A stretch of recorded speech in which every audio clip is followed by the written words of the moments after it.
po yung suman natin guys. Hanguin na natin para mapalamig natin. Palamig pa, ano, ready na ito para ngayong gabi.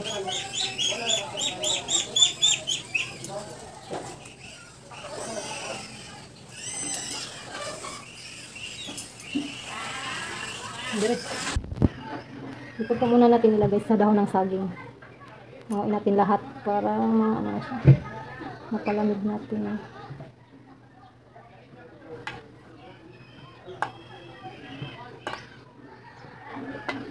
Balik.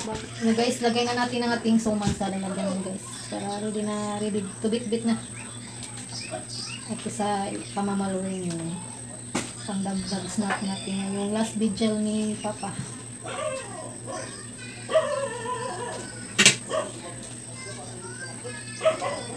Isa-isa lang natin itong ilagay guys.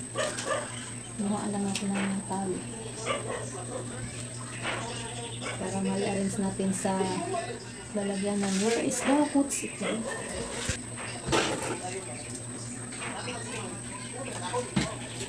Ito pala itong madali guys.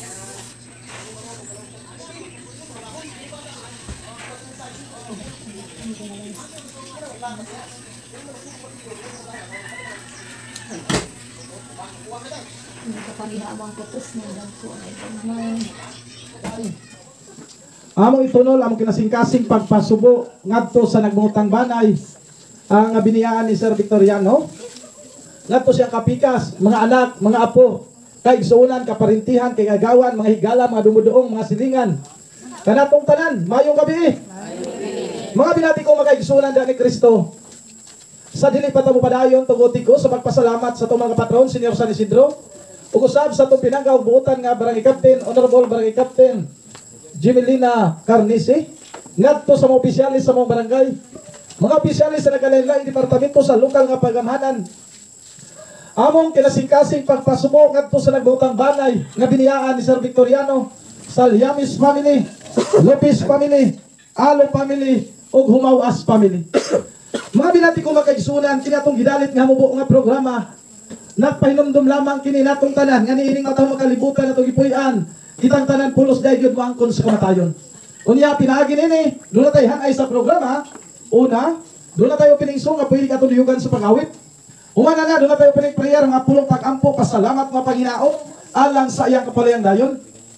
Human sa mga pag-ampo ato makita nga mubong nga pelikula, nga naguluhan lamang kini siya og Father's Love Letter. Mga mensahe ko gikan sa itong balang kasulatan, nga ibabaw dahil ining matahotang kalibutan atong kinabuhi, adunay tinuod nga tag-iya.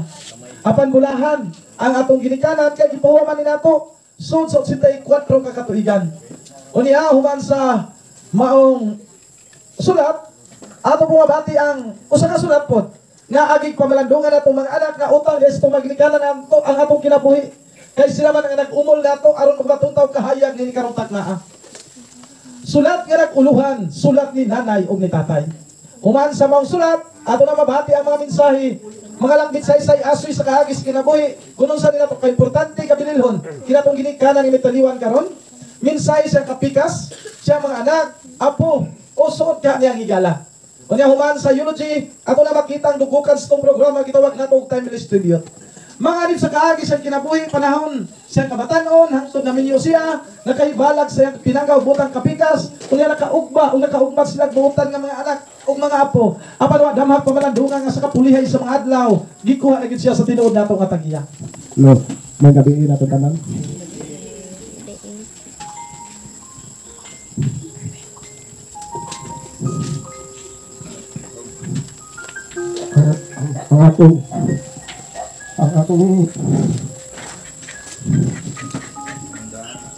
ang atong kaagi na ang atong kasulti sa among papa kung siya trabaho dili dunia kung bangon ang dili man kung saon na magtrabaho sila sa among kasakan kaya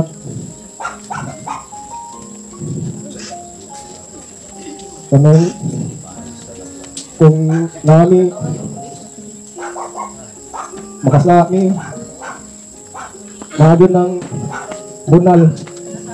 Pero okay ra kay para dito nga madisiplina namin sa gagmay pa. Manang karon na namin ang nagko.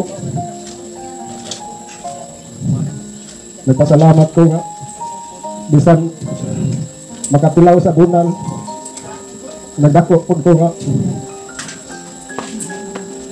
kuhan na disiplina niya.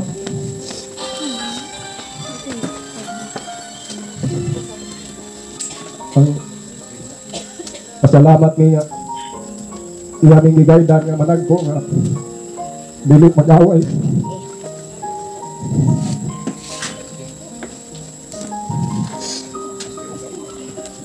Mahal akong isulti sa among papa. Daghang salamat ninyo sa inyo pagsuporta namo karon. Okay, dahil salamat bro Romeo no sa imong nindot og bulawanon nga mensahe. Ingon ana ang bation sa kaanak. Nga diin siya nakamata sa kahayag sa kalibutan na mat-an niya ang mga ginikanan. Nga na ang pagmahal ug pagpangga, paggiya, punong saon, pagpadako sa mga anak nga nasubay sa tulig nga dalan. Mao nga nindot kayo nga tugod sa disiplina, mao kanay nagpamatuod sa tim-usog ti unay nga gitna. Mga sakit man apan ang tanan ato ni pagdawaton kay man naman ang latin ug badli sa kapalaran. Sumo sa pinaagi ini ang mga yomi o lain usab mo litok sa mga pulong paghandom. Akong san pa man taliwa sa kapit usog sa kawadon. Ilang gitambayayungan ang tim-usog ti unay nga gugma ug nakabaton og buutan nga mga anak. Managsabot sila taliwa sa kalisdanan o kamugaway. Dili ko maglangan ako tawagon si Ma'am Laurencia Lopez.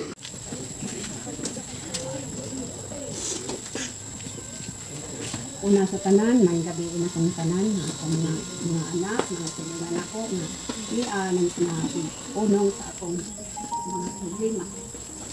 Ang akong kasulti sa akong bana, sinabangay niya sa sinugdanang sa pag-ugmat sa para pagpakadagpo sa mga anak. Apan, kini magtiayon na magipanag-away.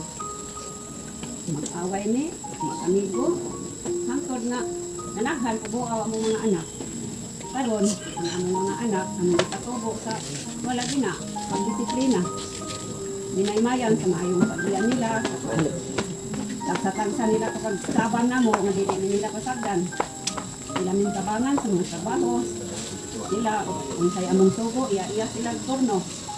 Mao, nagtubo ang mga anak nga, sila, dili po tayo maghatag ng mga problema. Nagutan sila, banta na mo, mga ginikanan. Ang among pag-uyo sa kumbana, malipayon usahay ko mag-away. Among natagamtaman ang mga tumang kalisod sa among pagkadagto sa mga anak. Mga dagko ng among mga anak, o sa katawan may makapahuway sa labihan kadagkan sa among mga trabaho adlaw gabi. Aning kamot para makapatubo nilang siyam. Halos ko makatulog sa lang ka oras o sa kagabiin, halipay na lang ko anak. Tungod kay ang tanan na kung paningkamot para nila nga itong mga anak, patungog lang po nila gamayng grado sa nila. Salamaton lang po ko sa akong mga anak na siyang kabuok, nagihapon kung ba na rin ako, kay karon na napiguang na ko, daghan ko masampit ng mga anak. Ang mga anak na ko karon, hindi naman sila gusto daghang mga anak. Daghan na ilang i-anak duha, muban usa, maayo giday ning daghan tag mga anak kay daghan tang masampit panahon na karon na napiguang na kami. Sige na lang kung paduol-duol nila kay dili naman ko sama kani adto nga adlaw gabi ko nagtrabaho. Ning kamot para makapag-upat sang ginagmay nga inindag puto, mamatubanig, manabliya nang tanan akong paningabuhi para lang silang makatunog og gamay grado nilang siyang kabuok. Kung ang akong pasalamat sa akong bana na pahulay siya. Iyan na po kong gibyaan na mag-inusara. Hindi ka mong panimalay. Malawaton na lang po sa Ginoo nga akong mga anak, mga apo niya sa akong kaduulan. Malipay na lang kong muli-li sa akong mga silinganan kay pulos man akong mga anak ang niya sa akong duol. Pasalamat na lang po sa Ginoo nga iyang gihatag nako ang akong pangandoy sa kinabuhi nga siyang ko ka mga anak nakabaton og pamilya. Hindi na lang po. Ano lang po akong kasulti sa akong Okay, dahil salamat, Ma'am Lauren. Ako ikasulti mo pa, O kung sa imong nahimong mga kasaypanan dihan mo, mga ayo lang pasaylo nya. Padayon sa imong panaw pa hinaot pa unta nga. Gayron ka sa Ginoo sa imong pagpanaw nga dos lain kalibutan. Kaya nakasalamat ang gihapon mi sa imong pagpadako, sa imong pagpadisiplina na hibaw ko pa nga bisan pa og ingnon ta nga naay imong pagdisiplina sa imong mga anak pero ato man pong makita nga bisan sila halos mga laki gipadako gihapon sila ninyo ni mama nga disiplinado nga mga anak. So ako isiplinado nakaobserba ko nga mayo lang magdana mo kay akong bana way kamagwangan. So nakakuan ko nga giunsa pagdani papa yang mga anak nga mahadlok yung Kung sila pasubo sa pamilya, noon may tuyong. So, ngayon ko pasensya sa pagtungod nga karon lang dun ko nakabisita. No? Tungod yan ako tayo gibati sa lawas. No? Pagkaiba na ho nga last video ron, kay pailo na siya ugma. Salamat ko sa so ni Ricardo nga gihagad ko na bubisita diri. So, atong ikaminsahe ngadto sa ato ang giisip namo nga gikanan sa ito na ako'y nanumduman, no?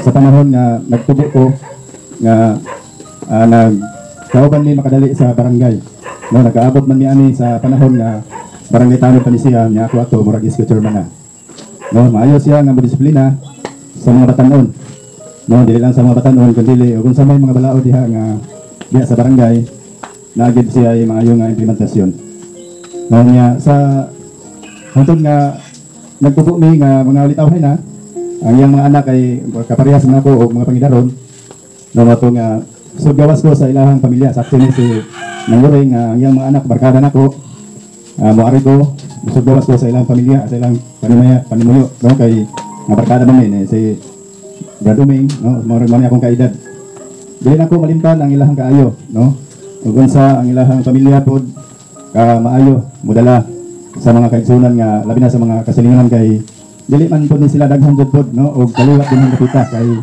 wa ko masayo porang Cebuano man ang mga apelyido ha no apan saksi ning mga kaigsunan nato nga niya karon dili ni sila mobisita o dili pa pinangga ning pamilya ha no sa ngalan sa barangay council no ang among kauban ron tuwa sa Maduna kay naapoy last video dito no nang naka-decide ko nga anong adto man ko dito nga ayun na to wa man toy kalabigitan to sa ang pamilya mas ako ning ipalabon nga ni ako karon gabi na no.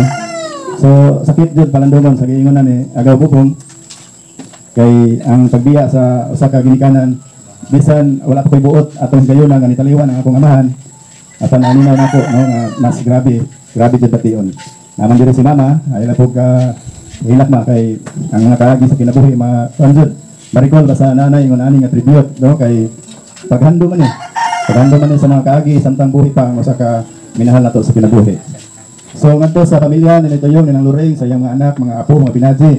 Naos po nako akong mga pasubo sa inyuha niya mao na giingon ang kinabuhi naman jud po'y kamatayon man nga dawaton na lang nato no kay dili man ta makamove-on o dili ka madawat sa kamatuoran no kay bata ang atong pagampo atong gitumong